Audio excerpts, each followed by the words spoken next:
Hello friends, எல்லோருக்கும் வணக்கம். Welcome to young investor channel. ஆக்சுவலாக சில இம்பார்ட்டன்ட் அப்டேட்ஸ்லாம் பார்த்தீங்கன்னா மார்க்கெட் லீவ் ஆனாலும் நம்ம வந்து டிஸ்கஸ் பண்ணிட்டு தான் இருக்கிறோம். ஸோ இந்த வீடியோவில் அப்படி தான் டிஸ்கஸ் பண்ண போகிறோம். ஃபஸ்ட்டு பார்த்தீங்கன்னா இந்த பட்ஜெட் ஆக்சுவலாக மோடி 3.0 அந்த பட்ஜெட் பார்த்தீங்கன்னா ஜூலை 23 வந்து நம்மளோட பார்லிமெண்ட்டில் வந்து தாக்கல் ஆகும் அப்படின்னு சொல்லியிருக்காங்க. ஆக்சுவலாக பட்ஜெட் செஷன் வந்து அவங்க சொல்லியிருக்காரு ஜூலை 22 ஸ்டார்ட் ஆகும். ஆகஸ்ட் 12 பார்த்தீங்கன்னா அது எண்ட் ஆகும் அப்படின்னு சொல்லியிருக்காங்க. ஸோ ஓவராலாட்டு பார்க்கும்போது பார்த்தீங்கன்னா ஜூலை 23 அவங்க வந்து பட்ஜெட் தாக்கல் பண்ணுறாங்க. நம்மளோட ஃபினான்ஸ் மினிஸ்டர் நிர்மலா சீதாராமன் தான் பட்ஜெட்டை வந்து தாக்கல் பண்ணுறாங்க. இது பார்த்தீங்கன்னா நம்மளோட பட்ஜெட் குறித்தான அப்டேட்டு. ஜூலை 23 பட்ஜெட் வந்து தாக்கல் பண்ணுறாங்க. So most of the important updates வரும். ஸோ வெயிட் பண்ணி பார்க்கலாம் பட்ஜெட்டில் எப்படிப்பட்ட இம்பார்ட்டன்ட் அப்டேட்ஸ்லாம் வருதுன்னு. நெக்ஸ்ட் பார்த்தீங்கன்னா நேற்று வந்து நாஸ்டாக்கும் S&P 500 பார்த்தீங்கன்னா ஒரு ரெக்கார்ட் ஹை டச் பண்ணிச்சு. ஃப்ரைடே வந்து ஒரு ரெக்கார்ட் ஹை போச்சு. ரீசன் பார்க்கும்போது பார்த்தீங்கன்னா லேபர் டிபார்ட்மெண்ட் வந்து அந்த ஜாப் க்ரோத் டீட்டெயில்ஸ் வந்து ரிலீஸ் பண்ணியிருந்தாங்க.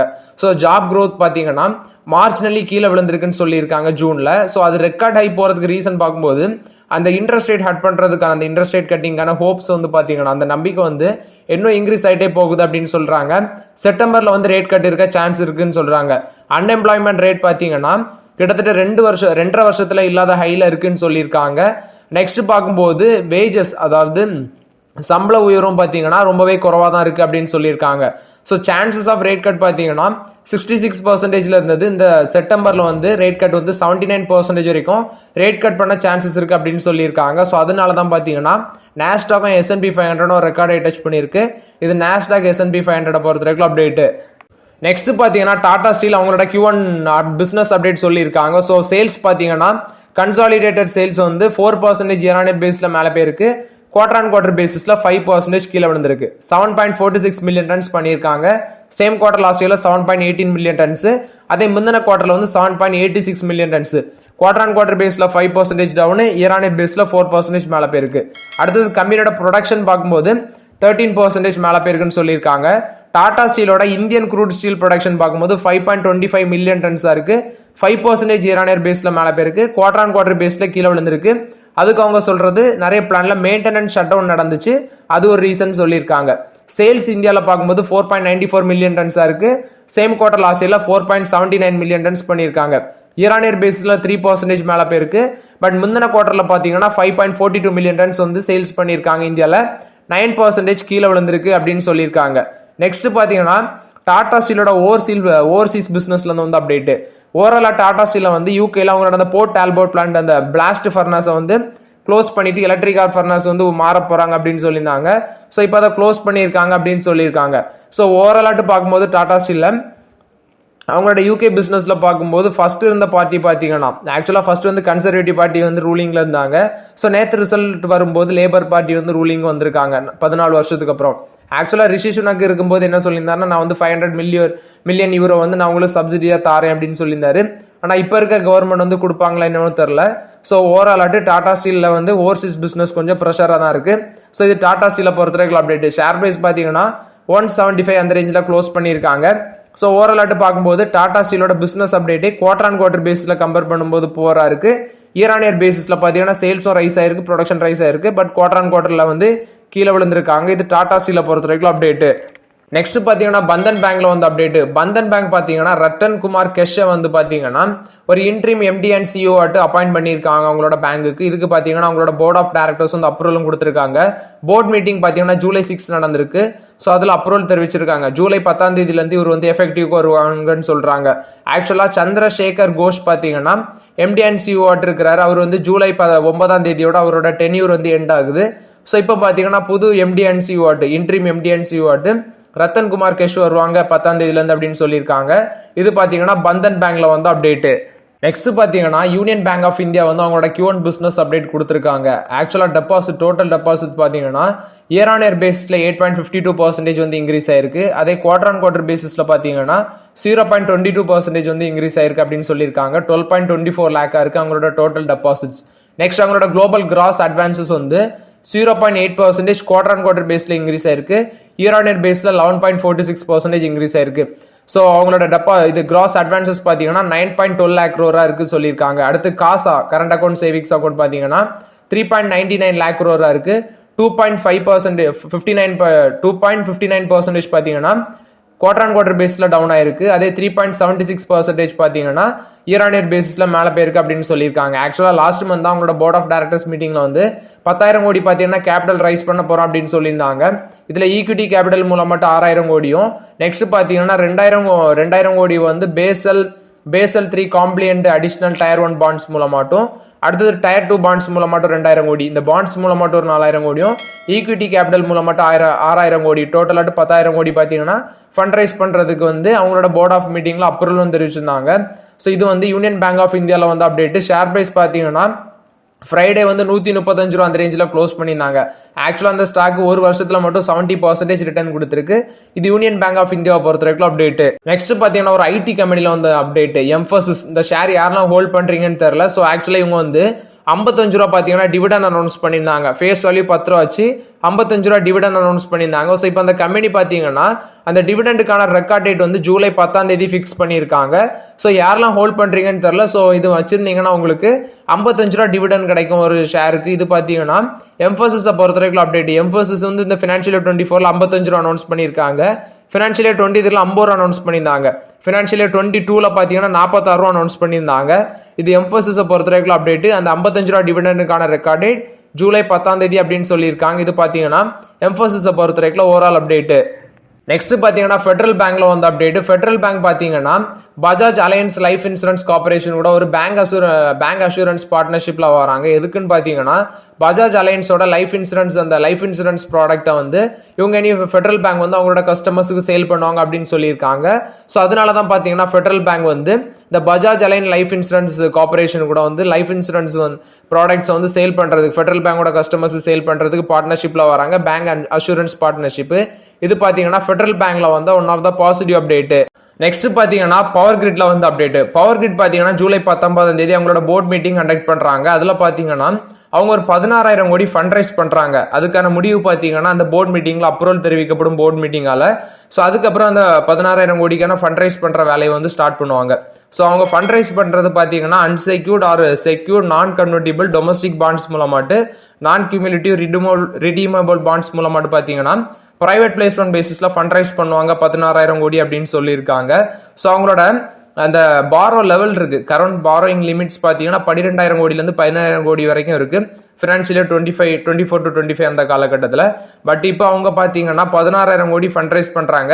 ஸோ அது அவங்களோட போர்ட் மீட்டிங்கில் டிஸ்கஸ் பண்ணுவாங்க அப்படின்னு சொல்லியிருக்காங்க. இது பார்த்தீங்கன்னா ஜூலை 19 அவங்க டிஸ்கஸ் பண்ணுறாங்க. ஸோ அவங்களோட போர்டு அப்ரூவல் தெரிவிப்பாங்களா தெரிவிக்க மாட்டாங்களான்னு நமக்கு வெனஸ்டே தான் தெரிய வரும். இது பவர் கிரிட் கார்பரேஷனை பொறுத்த வரைக்கும் அப்டேட்டு. நெக்ஸ்ட் பார்த்தீங்கன்னா RVNL Rail Vikas Nigam Limited, HAL Hindustan Aeronautics Limited. ஆக்சுவலாக ஹிந்துஸ்தான் ஏரோநாட்டிக்ஸ் லிமிடெட் நான் ட்ராக் பண்ணுறதில்ல, பட் ஆர்விஎன்எல் ட்ராக் பண்ணிட்டு இருக்கேன் கண்டினியூஸாக, உங்களுக்கே தெரியும். ஸோ இது பார்த்தீங்கன்னா லாஸ்ட் மார்க்கெட்டில் 17% ரேலியாக இருந்துச்சு. இதில் கண்டினியூஸாக பாசிட்டிவ் நியூஸ் வந்துட்டே இருக்கு. டெய்லியும் பார்த்தீங்கன்னா ஒரு லெட்டர் ஆஃப் அக்செப்டன்ஸ் ஆர்டர் வந்து இவங்களுக்கு கிடச்சிரும் ஒரு 100 கோடி. லாஸ்ட் ஆட் பார்க்கும்போது இவங்க ஐர்கான் கம்பெனிக்கு வந்து ஒரு 750 கோடி வேல்யூல ஆர்டர் கொடுத்துருந்தாங்க. ஸோ ஒரு இன்ஃப்ராஸ்ட்ரக்சர் பேஸ் கம்பெனி டெய்லியும் பார்த்தீங்கன்னா ஏதாவது ஒரு ஆர்டர் வின் பண்ணிட்டே தான் இருப்பாங்க. இவங்களோட ஆர்டர் புக்கே 85,000 கோடி இருக்குன்னு நான் சொல்லியிருந்தேன். ஸோ இந்த ஷேர் வந்து பார்த்தீங்கன்னா நேற்று 17% கிட்டத்தட்ட 18% மேலே ரேலியாக இருந்துச்சு. 498 ரூபா வரைக்கும் போச்சு. அப்புறம் 492 ரூபாவில் க்ளோஸ் பண்ணியிருக்காங்க. ஸோ ஒரே நாளில் பார்த்தீங்கன்னா அந்த ஷேரு 75 ரூபா மேலே ரேலியாக இருக்கு. ஒரே நாளில் 75 ரூபா ரிட்டர்ன் கொடுத்துருக்கு. 400 ரூபாவில் வேற நம்ம டிஸ்கஸ் பண்ணியிருந்தோம் அந்த ரேஞ்சில் கன்சிடர் பண்ணலாமா அப்படின்னு சொல்லி. அந்த ரேஞ்சிலே பார்த்தீங்கன்னா அது நல்லா மேலே ரேலியாக தான் இருந்துச்சு. இப்போ மறுபடியும் ரேலி ஆயிருக்கு. பட் எனக்கு கேட்டால் இந்த ரேஞ்சில் அது இன்னும் 500 தாண்டி போக சான்சஸ் இருக்கு. எனக்கு தெரிஞ்சு பட்ஜெட் தாண்டியும் பார்த்தீங்கன்னா பட்ஜெட்டுக்கு அப்புறம் இது ஒரு 500 தாண்ட சான்சஸ் இருக்கு. 500 மேலே போகும்னு நினைக்கிறேன். ஸோ இந்த ரயில் விகாஸ் நிகம் லிமிடெட் ஹோல்ட் பண்றவங்க ஹோல்ட் பண்ணுங்க, நல்ல ப்ராஃபிட் இருக்கும். ஏன்னா இது பார்த்தீங்கன்னா ஆர்டர் புக்கே 80,000 கோடி இருக்கு. ஒரு லாங் டேர்ம் பேஸ் பண்ணி இதில் வந்து இன்வெஸ்ட்மெண்ட் பண்ணுங்க. இப்போதைக்கு இதில் சேல் பண்ண வேண்டாங்கிறது என்னோட ஒப்பீனியன் ஆர்விஎன்எல்ல. நெக்ஸ்ட் பார்த்தீங்கன்னா ஏஞ்சல் ஒன் லிமிடெட். இந்த ஷேர் இப்போ வாங்கலாமா அப்படின்னு சொல்லி ஒருத்தர் கேட்டிருக்காரு. ஆக்சுவலாக அந்த ஏஞ்சல் ஒன் பார்த்தீங்கன்னா அந்த செபியோட சர்க்குலர் ஹை வால்யூம் பண்ணாலும் ப்ரோக்கரேஜ் வந்து ஒரே அமௌண்ட் தான் சார்ஜ் பே பண்ணணும் அப்படின்னு சொல்லி செபி ஒரு சர்க்குலர் விட்டாங்க. அதுலேருந்து இது வேற நெக்ஸ்ட் அந்த மோட்டிலால் ஓஸ்வால் ஜியோ ஜிடி இது எல்லாமே கீழே விழுந்துருந்துச்சு. ஸோ இந்த ப்ரோக்கரேஜ் பார்த்தீங்கன்னா ஏஞ்சல் ஒன்னுங்கிறது ஒரு ப்ரோக்கரேஜ் கம்பெனி, நானே யூஸ் பண்ணிட்டு தான் இருக்கிறேன். இது பார்த்தீங்கன்னா 2 நாளாட்டம் அடிச்சிருந்தாங்க, நேற்றும் அடிச்சிருந்தாங்க. பட் வந்து இவங்க நேற்று அவங்களோட கிளைண்ட் பேஸ் வந்து ஜூன் மந்த்துக்கான கிளைண்ட் பேஸ் கொடுத்தோன்னே இந்த ஸ்டாக் வந்து 2,410 ரூபா வரைக்கும் இருந்த ஸ்டாக்கு 2,410 ரூபால இருந்தது, நெகட்டிவ்ல இருந்தது 2,365 ரூபா வரைக்கும் வந்துச்சு. அதுக்கப்புறம் பார்த்தீங்கன்னா ஒரு 2,358 ரூபா அந்த ரேஞ்சில் பாசிட்டிவ்ல க்ளோஸ் பண்ணாங்க. ஸோ இந்த ஸ்டாக் வந்து கன்சிடர் பண்ணலாமா அப்படின்னு நிறைய பேர் கேட்குறீங்க. ஸோ என்ன கேட்டால் பார்த்தீங்கன்னா கன்சிடர் பண்ணலாம், பட் வந்து பார்த்தீங்கன்னா உடனெல்லாம் ப்ராஃபிட் எதிர்பார்க்க முடியாது. இப்போ இந்த ஜூன் குவார்ட்டர் வந்து அவங்க நல்லா பண்ணியிருப்பாங்க. நெக்ஸ்ட் குவார்ட்டரில் பார்த்தீங்கன்னா இந்த செபியோட சர்க்குலர் மூலமாட்டு அந்த செபியோட சர்க்குலர்லேயே வந்து அதுக்கப்புறம் நிறைய ப்ரோக்கரேஜ் வந்து அப்டேட் கொடுத்துருந்தாங்க. இது மூலமாட்டு இந்த சர்க்குலர் மூலமாட்டு 15 to 30% ஆஃப் த ரெவன்யூ வந்து அடி வாங்க சான்சஸ் இருக்குது அப்படின்னு சொல்லியிருந்தாங்க. ஏன்னா ஹை வால்யூம் பண்ணாங்கன்னா பார்த்தீங்கன்னா அந்த செபி அந்த எக்ஸ்சேஞ்சஸ் வந்து கொடுக்குற டிஸ்கவுண்ட்டில் இவங்களுக்கு அது மூலமாட்டு 15 to 30% ஆஃப் த ரெவன்யூ வந்து அதிகமாக கிடைக்கும் அப்படின்னு சொல்லியிருந்தாங்க. அது மூலமாட்டு பெனிஃபிட் இவங்களுக்கு இருந்துச்சு. ஸோ நெக்ஸ்ட் குவார்ட்டரில் பார்த்தீங்கன்னா இந்த செபியோட நியூ ரூல்ஸ் மூலமாட்டு இந்த கம்பெனி கொஞ்சம் அஃபெக்ட் ஆக சான்சஸ் இருக்குது. பட் வந்து பெரிய அளவுலாம் அஃபெக்ட் ஆகாதுன்னு நினைக்கிறேன். ஸோ கன்சிடர் பண்ணலாம். ஏஞ்சல் ஒன்று என்ன பொறுத்த வரைக்கும் லாங் டேர்முக்கு நல்ல ஸ்டாக் தான்ங்கிறது என்னோட ஒப்பீனியன். ஸோ ரிஸ்க் அண்ட் இது வந்து அனலைஸ் பண்ணிவிட்டு நீங்கள் இன்வெஸ்ட்மெண்ட் பண்ணுங்கள். இது ஏஞ்சல் ஒன்றை பொறுத்த வரைக்கும் அப்டேட்டு. நெக்ஸ்ட் பார்த்தீங்கன்னா மோட்டிலால் ஓசோலும் கேட்டிருந்தீங்க, அடுத்தது ஜியோஜிட்டும் கேட்டிருந்தீங்க. பட் வந்து நான் ஏஞ்சல் ஒன்று தான் ட்ராக் பண்ணிட்டு இருக்கிறேன். ஸோ மோட்டிலால் ஓசோலும் ஜியோஜிட்டும் அது உங்களோட ஓன் ஒப்பீனியன், நீங்களே முடிவு எடுத்துக்கோங்க. மோட்டிலால் ஓசோலும் சரி ஜியோஜிட்டும் சரி. ஸோ அந்த ரெண்டில் பார்த்தீங்கன்னா நான் ட்ராக் பண்ணுறது இல்லை. ஸோ அது உங்களோட ஓன் டிசிஷன், நீங்களே எடுத்துக்கோங்க. நெக்ஸ்ட் பார்த்தீங்கன்னா மணப்புரம் ஃபினான்ஸ் இந்த ஸ்டாக் வாங்கலாமான்னு கேட்டிருந்துக்காங்க. நான் வந்து 170 160 இருக்கும்போது எத்தனை வாட்டி சொல்லியிருந்தேன் வாங்குங்கன்னு சொல்லி. இப்பவும் பார்த்தீங்கன்னா வேல்யூவேஷன் வந்து ப்ரைஸ் டு earnings 8 தான் இருக்குது. பெரிய அளவில் ஒன்றும் அந்த ஸ்டாக் வந்து மேலே போகல. கன்சிடர் பண்ணலாம். என்ன கேட்டால் ஒரு லாங் டேர்முக்கு வந்து கன்சிடர் பண்ணலாம். மணப்புரம் ஃபினான்ஸ்லாம் 209 இருக்குது. இந்த ரேஞ்சில் இருந்து பார்த்தீங்கன்னா ஒரு 180 வரைக்கும் வர சான்சஸ் இருக்குது. பட் வந்து உடனெல்லாம் இறங்குமான்னு சொல்ல முடியாது. உடனே இறங்க வாய்ப்பு இருக்குது. அதே வந்து பார்த்தீங்கன்னா உடனே 250 ரூபாய்க்கும் போக சான்சஸ் இருக்குது. ஸோ மணப்புரம் ஃபினான்ஸ்லாம் பார்த்தீங்கன்னா இந்த ரேஞ்சில் கூட கன்சிடர் பண்ணலாம். ஸ்லோவாக கன்சிடரேஷன் பண்ணலாம். அதே ஒரு 180 ரூபா 190 வந்துச்சுன்னா இன்னும் கொஞ்சம் கன்சிடர் பண்ணலாம் மணப்புரம் ஃபினான்ஸில். இது மணப்புரம் ஃபினான்ஸை பொறுத்த வரைக்கும் அப்டேட்டு. லாங் டேர்முக்கு கன்சிடர் பண்ணலாம் மணப்புரம் ஃபினான்ஸ். இந்த ரேஞ்சிலேருந்து ஒரு 20 ரூபா இறங்கினாலும் பிரச்சனை இல்லை அப்படின்னா மணப்புரம் ஃபினான்ஸ் வந்து கன்சிடர் பண்ணலாங்கிறது என்னோட ஒப்பீனியன். நெக்ஸ்ட் பார்த்தீங்கன்னா பேங்க் ஆஃப் பரோடாவில் வந்து அப்டேட். இவங்க 7500 கோடி பார்த்தீங்கன்னா ஃபண்ட் ரைஸ் பண்ணுறாங்க. ஆக்சுவலாக டெப்ட் இன்ஸ்ட்ருமெண்ட் மூலமாட்டு அடிஷனல் டயர் 1 டயர் 2 பாண்ட்ஸ் மூலமாட்டு 7500 கோடி டெப்ட் இன்ஸ்ட்ருமெண்ட் மூலமாட்டு ஃபண்ட் ரைஸ் பண்ணுறாங்க. அடுத்தது இன்ஃப்ராஸ்ட்ரக்சர் பாண்ட்ஸ் மூலமாட்டு 10,000 கோடி ஃபண்ட் ரைஸ் பண்ணுறாங்க அப்படின்னு சொல்லியிருக்காங்க. ஆக்சுவலாக இதுக்கு பார்த்தீங்கன்னா அவங்களோட போர்ட் ஆஃப் டைரக்டர்ஸ் வந்து அப்ரூவலும் தெரிவிச்சிருக்காங்கன்னு சொல்லியிருக்காங்க. இது பார்த்தீங்கன்னா பேங்க் ஆஃப் பரோடாவில் வந்து அப்டேட்டு ஃபண்ட் ரைஸ் பண்ணுறாங்க அப்படின்னு சொல்லியிருக்காங்க. இது பேங்க் ஆஃப் பரோடாவில் வந்து அப்டேட்டு. நெக்ஸ்ட் பார்த்தீங்கன்னா பிபிசிஎல்ல வந்து அப்டேட். பிபிசிஎல்லும் ஃபார்ச்சூன் குளோபல் 500 கம்பெனிஸும் ப்ளஸ் வந்து பார்க்கும்போது இவங்க பார்த்தீங்கன்னா பிரின்சிபல் பார்ட்னர் ஆஃப், அதாவது இந்தியன் ஒலிம்பிக் அசோசியேஷன் கூட ஒரு பிரின்சிபல் பார்ட்னர்ஷிப்பில் வராங்க. ஸோ இந்த பார்ட்னர்ஷிப் பார்த்தீங்கன்னா 4 years அப்படின்னு சொல்கிறாங்க. ஆக்சுவலாக பாரிஸ் ஒலிம்பிக்ல இருந்து லாஸ் ஏஞ்சல்ஸ் ஒலிம்பிக் வராங்க 2024 28 வரைக்கும் பார்த்தீங்கன்னா 4 years. இவங்க வந்து இந்தியன் அத்லெட்ஸ் அதாவது இந்தியன் ஒலிம்பிக் அசோசியேஷன் கூட வந்து இவங்க பார்ட்னர்ஷிப் சைன் பண்ணியிருக்காங்க. பாரத் பெட்ரோலியம் கார்பரேஷனும் இந்தியன் ஒலிம்பிக் அசோசியேஷனும் பார்த்தீங்கன்னா ஒரு ஸ்பான்சர்ஷிப் அசோசியேஷன் பார்ட்னர்ஷிப் சைன் பண்ணியிருக்காங்க. இது வந்து பாரத் பெட்ரோலியம் கார்பரேஷனை பொறுத்த வரைக்கும் பாசிட்டிவ் அப்டேட். நெக்ஸ்ட் பார்த்தீங்கன்னா ஃபாரின் போர்ட்ஃபோலியோ இன்வெஸ்டர்ஸ் வந்து இந்த ஃபர்ஸ்ட் வீக் ஆஃப் ஜூலைல வந்து 7964 கோடி வந்து நம்மளோட இந்தியன் ஈக்விட்டி மார்க்கெட்டில் ஒரே வாரத்தில் இன்வெஸ்ட்மெண்ட் பண்ணியிருக்காங்க அப்படின்னு சொல்லியிருக்காங்க. ஸோ ஃபாரின் போர்ட்ஃபோலியோ இன்வெஸ்டர்ஸோட இன்வெஸ்ட்மெண்ட் வந்து இந்தியன் மார்க்கெட்டில் 1 லட்சம் கோடியை தாண்டி இருக்கு. இந்த வருஷம் 1,03,934 கோடியா இருக்குன்னு சொல்லியிருக்காங்க.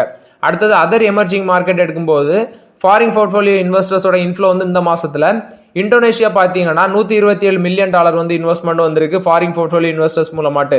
மலேசியாவுக்கு பார்த்தீங்கன்னா $81 மில்லியன் வந்திருக்கு. பிலிப்பைன்ஸுக்கு $5 மில்லியன் வந்து இன்ஃப்ளோ ஆயிருக்கு. சவுத் கொரியா பார்த்தீங்கன்னா $927 மில்லியன் வந்து இந்த ஃபர்ஸ்ட் வீக் ஆஃப் ஜூலைல வந்து இன்ஃப்ளோ ஆயிருக்குன்னு சொல்லியிருக்காங்க.